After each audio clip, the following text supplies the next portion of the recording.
Vamos lá, então é o seguinte. Aqui a gente tem o chassi e o motor da versão atual. O chassi da UT, que é o novo carro, a nova Triton, e o motor, né, o powertrain inteiro da nova. Bom, como vocês... Vamos começar aqui pelo chassi, como vocês podem ver, a grande diferença é a dimensão. Por isso que a gente chama esse cara aqui de mega chassis. Olha o tamanho da área de seção transversal que a gente tem aqui, muito maior do que a área de seção transversal aqui. E aqui a gente já tinha um chassi que era benchmark frente aos outros competidores, né? A gente conhece um monte de gente dentro das marcas.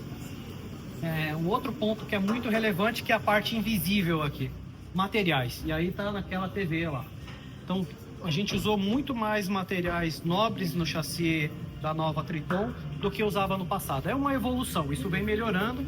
Os materiais vêm melhorando também de acessibilidade, a gente vai colocando os materiais mais nobres em áreas distribuídas no chassi.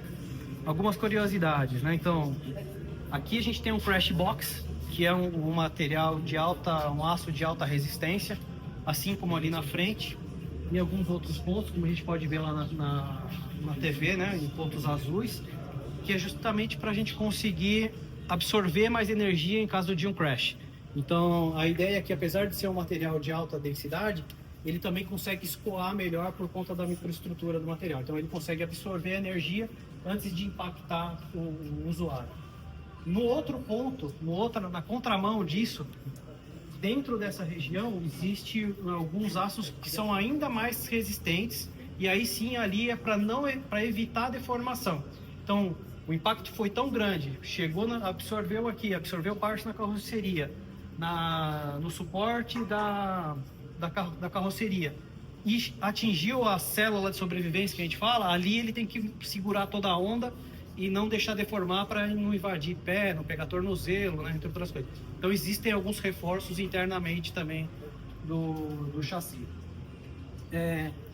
Indo já um pouco mais ainda falando do chassi, né? Olha como também a gente consegue fazer com que a complexidade das peças sejam menores, né? Aqui a gente consegue usar uma barra mais reta, mais fácil de montar, mais fácil de reparar, enquanto aqui a gente usava uma travessa um pouco mais estruturada, diferente. Você diminui as curvas porque você melhora a qualidade do aço? Melhora a qualidade do aço, melhora a qualidade do projeto no todo. Então eu tenho um chassi muito mais rígido, por conta da sua dimensão, área de seção transversal, uso de materiais, e eu não preciso deixar o sistema mais complexo para fazer a mesma coisa. Na verdade, aqui eu tenho ainda mais resistência à fricção e a torção do que no chassi anterior, né? E é muita coisa a mais. Os reforços, os suportes de carroceria também mudaram muito comparado com o anterior. Na suspensão dianteira, além de ela trabalhar muito melhor com o alicerce, que é o chassi do carro, a diferença é enorme entre a distância do duplo A, que a gente falou lá. Então o duplo A ficou aqui agora na parte da cabeça do sistema de suspensão, enquanto aqui eles ficavam muito mais próximos, dá para ver claramente, né? Ângulos de suspensão mudaram, Kingpin um pouquinho menos, mas o caster a gente acabou alterando bastante, 17 minutos de ângulo de caster adicional. Mudança significativa também em borracha, composição de borracha dos coxins, tanto o coxim de motor quanto o coxim de carroceria. Eu até trouxe ali depois o coxim de carroceria, depois a gente pode mostrar. Mas a gente conseguiu mudar não só a forma que ele trabalha, de compressão para cisalhamento, mas todas as borrachas ali dentro. Então, hoje a gente usa uma borracha butílica com EPDM, que cada uma tem as suas características diferentes, uma para absorção, uma para conseguir adesão maior no metal, enquanto no passado a gente usava uma borracha tradicional, natural, né? Então, uma evolução muito grande que traz esse refinamento também no carro. Aumentou o curso, você falou? Aumentou um 20 milímetros de curso. Parece pouco, mas é uma diferença absurda quando a gente está no uso do carro, né? Ainda mais quando você tem um sistema extremamente rígido. Como o chassi não rola, não torce muito, tudo fica muito melhor apoiado. Então, além de você ter um chassi rígido, suspensão dianteira muito mais rígida por conta desses apoios, e você ainda tem 20 milímetros, o ganho é enorme assim, no dia a dia do uso do carro, né? novos amortecedores, obviamente, né? Nova manga de eixo, dá para ver aqui o quanto ela ficou maior, depois eu vou mostrar para vocês ali a peça também. Novo sistema de direção, que era o que a gente estava conversando, então totalmente elétrico, a gente vê que o atuador, né, o motor elétrico acoplado na caixa, todo protegido também pelas barras do chassi. Isso que traz mais reações mais diretas da direção para o usuário e também uma boa performance de feedback do que está acontecendo no contato pneu-solo para dentro para o volante, que a gente sabe o quanto é importante, né? Começou a perder a dianteira, eu preciso saber que aquilo está acontecendo e não está desconectado como se fosse um videogame ali dentro. A barra estabilizadora, ela cresceu de 31 para 33, uma barra expandida, e o que parece um sistema elementar, né? Uma barra estabilizadora que, para que serve? Todo mundo usa, sempre é comum, mas quando a gente deixa ela um pouco mais reforçada, a gente distribui a responsabilidade entre os amortecedores, molas e amortecedores, para ela. Então eu consigo livrar um pouco mais as cargas de mola, porque ela vai conseguir segurar o rolamento de carroceria, a transferência de peso, né?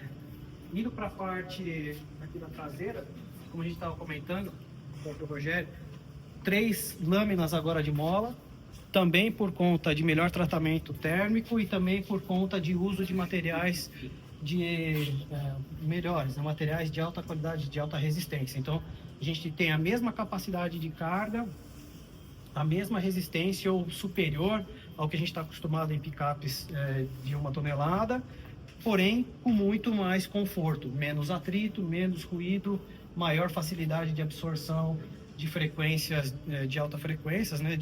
Quando a gente passa, por exemplo, traduzindo aqui para o mundo real, né? Passa numa costelinha de vaca, ele consegue absorver muito melhor, mantém o carro muito mais estável, tira aquele skating que a gente fala, né? De suspensão traseira, ou então fishtail, como a gente falava no passado, né? Aqui a gente tinha ainda molas tinha 4 ou 5 feixes de mola aqui,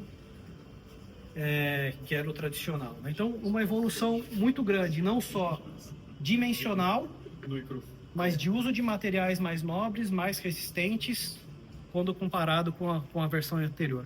Uma nova geração, e aí mostra um pouco do que a gente estava falando, né? Alguns concorrentes que estão coligados aí ao redor do mundo, né? Usam molas helicoidais, que não é o caso aqui, o chassi novo específico para molas semi-elípticas, né? Então, uma curiosidade interessante, o chassi está marcado aí desse lado, não sei se nesse foi feito ou não, mas o aço é tão rígido, tão duro, tem tanta resistência, ele fica aqui nessa região, ainda não foi marcado, mas que a gente teve que comprar uma nova máquina para fazer a marcação, porque a máquina que gravava ali não tinha condição de fazer o tratamento. Esse chassi é importado ou ele é feito aqui? Feito aqui. Ele é feito aqui. Ele é soldado parcialmente aqui. Ó. As peças vêm... algumas peças vêm montadas e outras a gente solda na nossa fábrica lá em Catalão. Se eu te perguntar mais cedo, eu acabei esquecendo. Claro.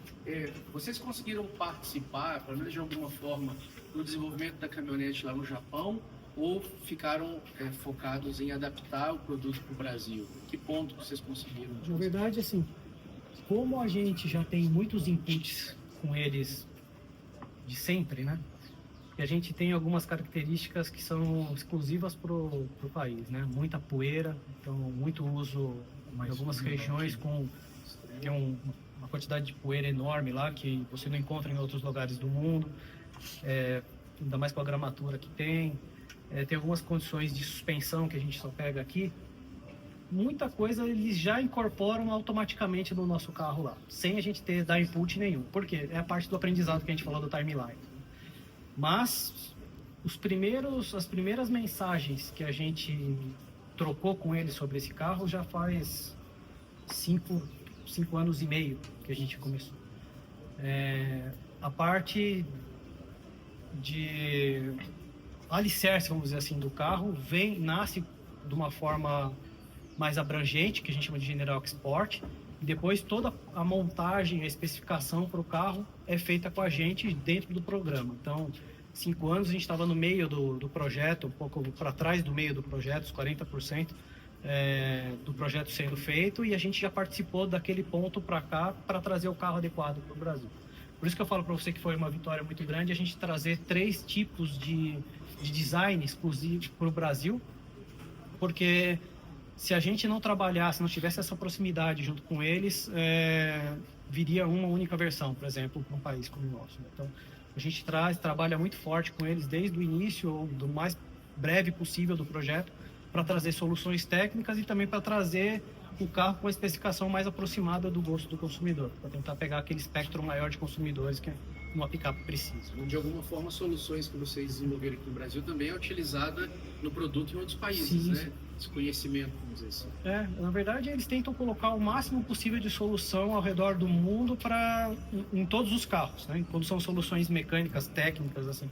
Então, existe parte do desenvolvimento que é feito em Outback, lá na Austrália, outra parte que é feita na areia lá do Oriente Médio, outras partes são feitas na Suécia, tem um campo de prova chamado Tokashi Proving Ground em Hokkaido, no Japão, que também é feito lá, na parte fria. Então, eles colocam os carros em várias regiões e pegam condições específicas de cada região também para incorporar essas soluções no carro. Mas não é que assim, vamos pegar locais específicos para essa nova geração. Não. É uma coisa que já vem crescente já de um bom tempo e a gente só vai colocando essas soluções dentro dos novos projetos, né?